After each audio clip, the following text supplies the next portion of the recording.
Notice of motion, Councillor Owen, please.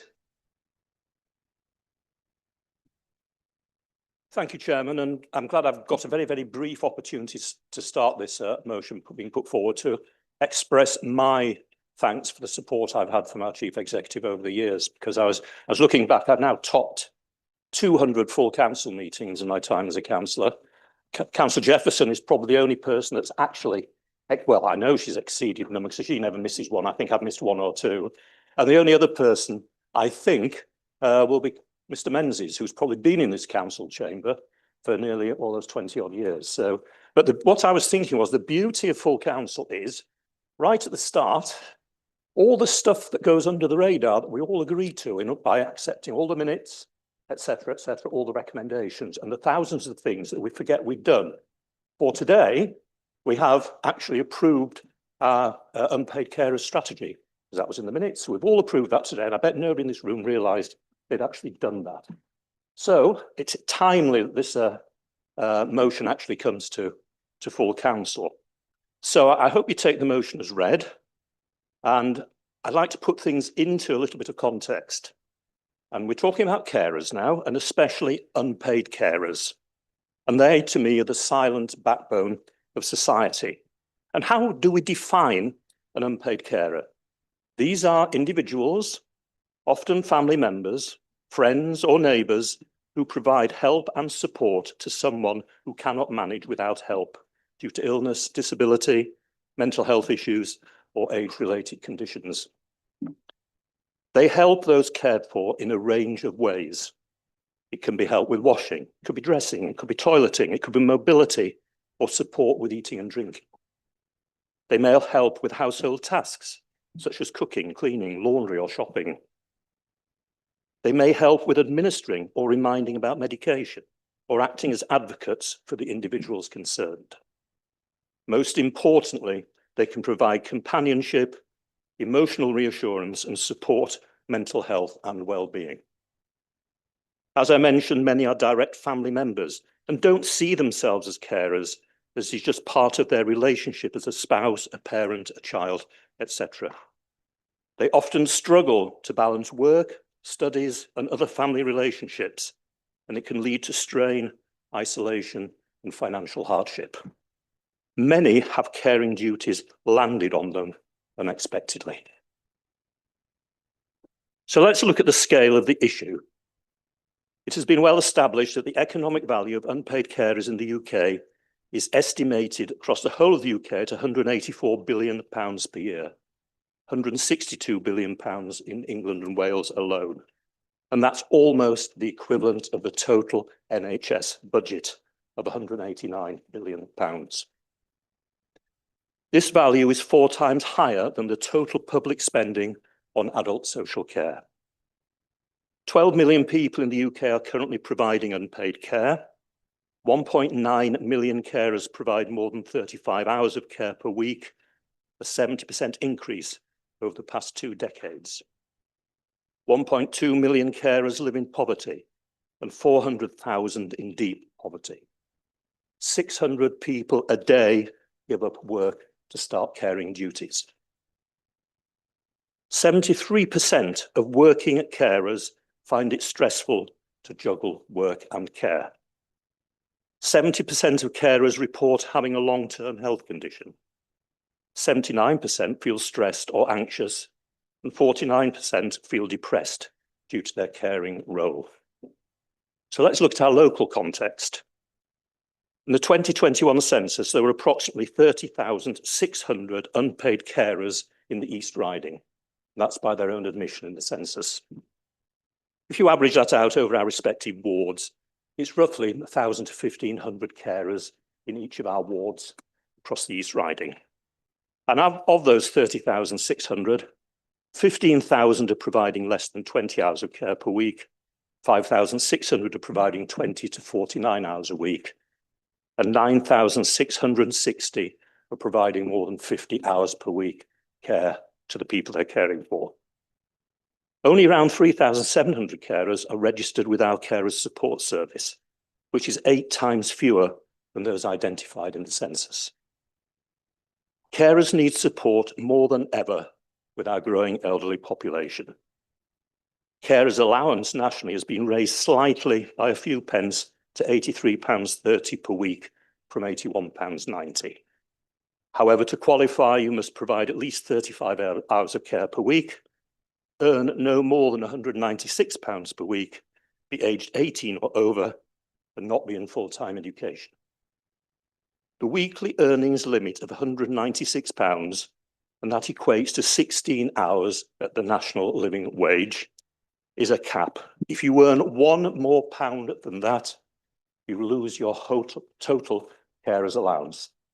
And so many people have fallen into that trap and ended up having to pay back substantial amounts of money, and the DWP and others catch up with them. Totally unlike universal credit, where there's a tapering effect, the more you earn, the less benefit you get. There's a cliff edge for this, which I think is absolutely wrong.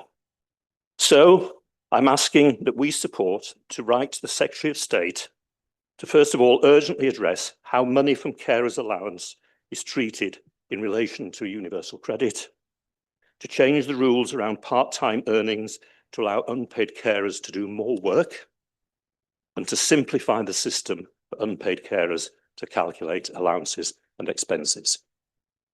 I'd like to pay great credit to our carers support group and the support this council provides to carers, which I think is exemplary, both in the East Riding and compared with our neighbouring authorities, and the people that make up the Carers Action Group, who are a very positive group of people, most who have had caring duties in their lives. So I also realise that this motion focuses mainly on adult carers. I'm sure Councillor Aitken will have to say a little bit about young carers, so I've concentrated on adults, but there was a superb advert in the paper the other day I came up purely by accident, and it says, if you're a young person, what feels more important than the first day of term, meeting your mates at the school gates, lessons, going to the park, hanging out, running about, bike rides, your best friends, studying for exams? No, it was caring for mum. Because we mustn't forget those young carers. So I hope you can support today's motion. And another thing I've learned over the years is share it with the opposition. And so I'm delighted Councillor Phoenix will be seconding this. Thank you. Councillor Phoenix to second, please. Councillor Owen, thank you, Chair. Yeah, I'm not going to quote all the figures again that Councillor Owen's already shared with you. The number of full-time unpaid carers in Britain has soared by 70%. Millions of us, many of us in this room, are carers or need care as the social care system approaches breaking point. And the number of people providing 35 hours or more per week has increased from 1.1 million in 2003-04 to 1.9 million in 23-24, as a new Institute for Public Policy Research has shown. The research was carried out by Joseph Rowntree Foundation on behalf of the IPPR, reveals a nation of carers, says Liberal Democrat leader Sir Ed Davey, himself a carer, who looked after his mother after her bone cancer and now his disabled son John, and he was 15 at the time. As he says, most care happens not in care homes, but in people's homes, provided by family members, sometimes children, and we do not, as a society, talk about it much. But we are a nation of carers. So I absolutely want to join with Councillor Owen in recognising the immeasurable contribution that they make to our society. Families are being left to navigate a neglected system, paying sky-high costs, sacrificing work to care, and often not getting the support themselves that they need. This new report is calling on the government to provide unpaid carers with care leave, workplace rights and income protection through a national care service. This is a proposed reform to create a universal publicly funded system for social care in England like the NHS. So let's not forget the millions of unpaid carers facing big challenges every single day, and they deserve far more support. Carers are far too often forgotten and ignored by people in power. So I appreciate that East Riding of Yorkshire Council has developed a strategy to support unpaid carers in the region. And I'm glad it focuses on increasing awareness of the role of carers amongst the public, health and social care staff and local employers.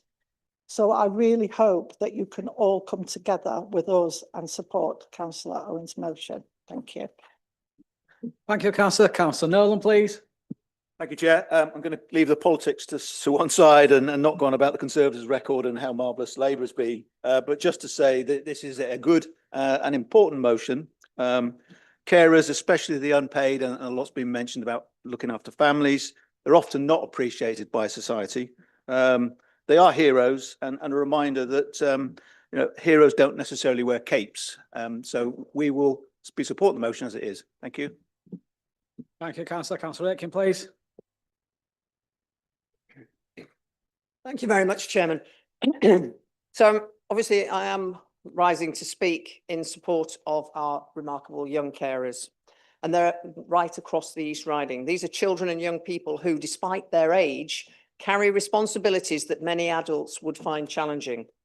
These young carers provide essential care to family members with disabilities, mental health conditions, long-term illnesses. Their contribution is not only profound, it is often invisible. In the East Riding, we are proud to be a community that listens to our young carers and acts on what they tell us. Their voices have shaped our understanding of what matters most: being recognised, being supported, and being given the chance to thrive, not just survive. As one carer put it to me, sometimes I feel like I'm the adult in the house. I help with everything, but no one at school really knows what I do. Another shared, I love my family, but it's hard. I miss out on things my friends get to do. I just want people to understand. These voices remind us that caring responsibilities can affect education, social life, and mental health. That's why East Riding Council is committed to providing the current offer for young carers. We are working with them directly alongside partners to gather feedback and intelligence that shape future support and systems. Our priorities here at this council are very clear. They're protecting the vulnerable, empowering and supporting communities, and helping children and young people to achieve. But these are not just council priorities. These are moral imperatives. We've seen progress, and stakeholders have led various events which have brought together voices from across the region to focus on improving outcomes for young carers. One of the most moving contributions came from a junior carer who created a video featuring their team mascot, Thor, the young carer's cat. They wrote the script themselves and said, "I wanted to show what it's like to be a young carer in a fun way. It's not always easy, but we're proud of what we do." So let us to continue to champion their needs as well. So I fully support this motion, but I'm reminding us all that there is more to caring than is built into this motion alone. We need to celebrate the strength of these young people and commit to building a system that reflects their reality. So let's ask ourselves, as corporate parents and community leaders, would this be good enough for my child? I'll just leave you with that thought. But I obviously will be supporting this motion. It's very, very important. Thank you, Councillor. Councillor Healy, please. Thank you, Chair. Well, we are well accustomed to seeing well thought through motions on the important subject of care from Councillor Owen. And I'm pleased again to see cross-party collaboration on this important subject, which, let's face it, will touch everyone at some point in their lives. I think we can all welcome the new Unpaid Carers Strategy because we all voted for it, as Councillor Owen pointed out. I was at the Cabinet meeting observing when it was discussed, and I do urge people to to look at cabinet minutes if they don't attend cabinet, so that they can see the important discussions that are taking place. Every day, millions of people across the UK give their time and their energy and often their personal lives to care for a family member or a friend, and they do it without pay and often without the support that they truly deserve. And we know the scale of their contribution. The figures are clear. Councillor Owen mentioned this. £162 billion every year, saving the government revenue. Our health and social care system would simply collapse without them. And yet, what is the reward for this extraordinary contribution? It is a meagre carers allowance, endless complexity with universal credit, and far too often a lack of respect. It is both disappointing and unjust. And as has been said, 44% of adult carers provide more than 35 hours of care every week. That's a full-time job, but without pay, without respite, and often without the service support they need. Many suffer poor health, stress, and social isolation as a result. And that's not acceptable in a society that calls itself fair and compassionate. So this motion today says clearly the government needs to change course. It must recognise the value of carers and their right to proper support. And in particular, it's calling for better coordination between welfare and care services, so carers are not penalised by universal credit in the way that Councillor Owen just described. Changes to the rules on part-time work, so carers can work more hours if they wish, without losing the support. And an emergency backup system for carers, so they know help will be there when the situation becomes too difficult to carry on. Now, this should not be an idealistic wish. It's a matter of basic fairness. It's also a matter of sound policy. Because without unpaid carers, the demand on the NHS and social care would be overwhelming and far more expensive than supporting carers properly in the first place. So today, let us send a clear message from this council that we do recognise the worth of our carers, that we demand change in government policy so that those who care for others are properly supported themselves. Carers are not asking for favours, they are asking for fairness. Let us stand with them and pass this motion with united support. Thank you, Chair. Thank you, Councillor. Councillor Whitaker, please. Thank you, Chair. Gosh, I feel like I'm being shown a lot about myself today, but I'm going to share a little bit more. In the last month, my beautiful mum has had 3 operations. She's 81 years old. The last one was a bit of a shock because she was expecting to have a stent fitted on the 16th of October, decided it was a good idea to take a microwave to her car, ended up being rushed into hospital and actually had the operation on Thursday. Now, as somebody who, as we know, works full time and I'm also a counsellor, I have been backwards and forwards to hospital, looking after her. She's been staying at my house. And I have to say, it has only been a month and I am exhausted.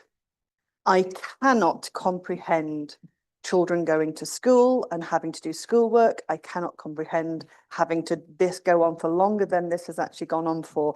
I am in total admiration for those that do it. But I would also say, whilst we're talking about cost, the cost of hospital parking has been horrendous. If you are there for 2 hours, it is £5.40. If you're there for over, then it goes up to 24 hours. It's £7.40, I think. If you have to go out because you have to go pick something up, that cost starts again. I've got to say, in the last month, I have spent a fortune on hospital car parks. I am in a lucky position that I could afford that. But for those unpaid carers that are having to do it, my heart goes out to them. We absolutely should be supporting them as much as possible. Thank you, Chair. Thank you, Councillor. Councillor Henderson, please. Madam Chair, I'd just like to highlight some areas of my experiences. First, I think it's a brilliant motion that you've brought to the council, and it gives us a great opportunity to voice and stand up for carers. I've worked directly with young people who've cared for their parents and grandparents of disabled carers and the challenges that they face. This work has been through my role with the NHS in CAMS, and it's really impacted their mental health and their emotional well-being, and having to go to school and do exams and focus on their future while caring for their parents is so stressful for the people of that age, and no one of that age should go through that. Additionally, just to highlight something else, when minimum wage increased, it pushed some people's part-time earnings. They maybe earned £12 more than they should have, and that resulted in them losing benefits in terms of supporting the people that were caring. I mean, what's £12 in today's society? And then penalised maybe £30 benefit. They've been coming to the Cherry Centre to seek advice and support around this because benefits have been cancelled. And my last point would be the young people who attend youth club are carers. We've got in my ward, we have 11-year-olds, 12-year-olds who are caring for the younger siblings. And it's heartbreaking to see that they are struggling for the support of local authorities and finance, and it's left to third-party sectors to step in and support these families, and it needs to be addressed. So I will be voting in favour of this motion, and thank you for bringing it. Thank you, Councillor. Councillor Meredith, please. Thank you, Mr. Chairman. Now, we've already spoken about the financial burden, about the physical toll, and so I won't go into any further details on the points that have already been raised. But there was something that's not been touched on at all as yet, and something that I couldn't let this debate conclude without bringing up. Specifically, the opportunities missed. If you are a carer and you are a young child, you don't get to go to the park after school and play with your friends and play football. You go home because that's your priority. You want to. You don't mind missing the football because you want to look after the family member who needs your care. If you're an older person like me, you don't go on holiday. I can't leave my mother, who I'm a carer for, to fend for herself for days or weeks at a time. So I can't go away. So I'm sorry to say, you're all stuck with me. I'm going nowhere. But the simple truth is that you can't actually balance and juggle a life when there is something else to balance and juggle. There are only so many hours in the day, days in the week. And so something that I wanted to stress when concluding this discussion was that I have no doubt, but based on the conversation, we'll all be supporting this. But at the same time, it's such a bigger picture than we can possibly comprehend or even put into words in a meeting such as this, in a chamber such as this. We debate all the controversial, all the complicated topics, but to encapsulate someone's entire life is beyond our gift. I live it and I still can't describe it. And that was why I was so glad to see Councillor Owen be the one to put his name to this as the relevant portfolio holder, as the man without a shadow of a doubt in this room, the one with the most experience.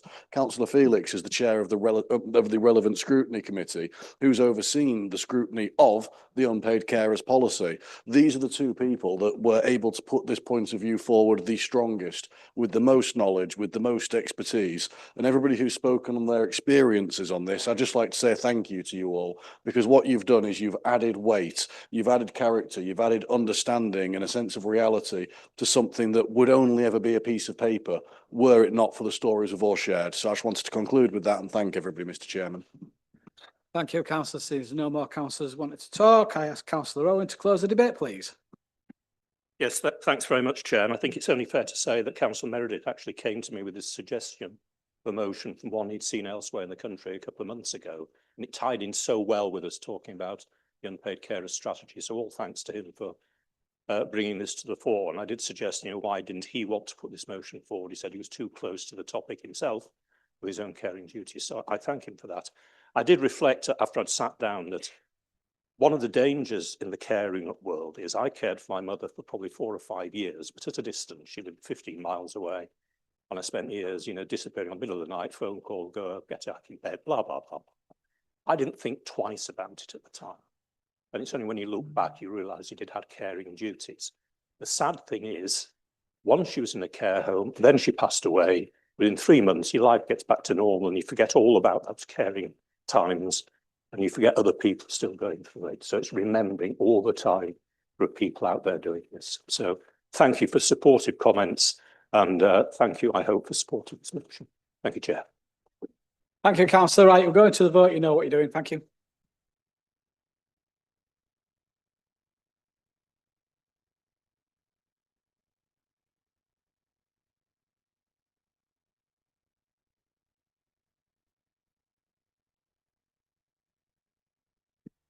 Thank you, that is carried.